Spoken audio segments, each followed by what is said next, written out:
পছন্দ হয়েছে। আর মেয়ে মানুষ তো ঘর সাজানোর জিনিসপত্র সংসারের টুকিটাকি পেতে খুবই ভালোবাসে, আমিও এর ব্যতিক্রম না। এই যে বার্নারটা জ্বালানোর পরে খুব ফ্লেমটা কিন্তু খুব সুন্দর, দেখতে ভালোই লাগছে।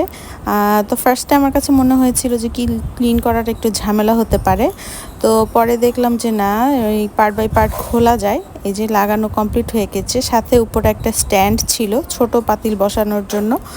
তো স্ট্যান্ডটা খুব বেশি আমার কাজে লাগবে না, কারণ মাঝখানের চুলাটাতেই ছোট পাতিল দিয়ে কাজ ইউজ করা যাবে, আর একসাথে 3টা চুলা জ্বালানো যাবে। এতে কিন্তু রান্নার টাইমটা অনেক বেশি কম লাগবে।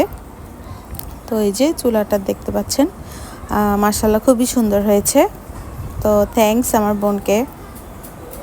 আর এখন দেখাচ্ছি আমার হাজব্যান্ডের গিফট। ও আমার জন্য 2টা পাতিল নিয়ে আসছিল।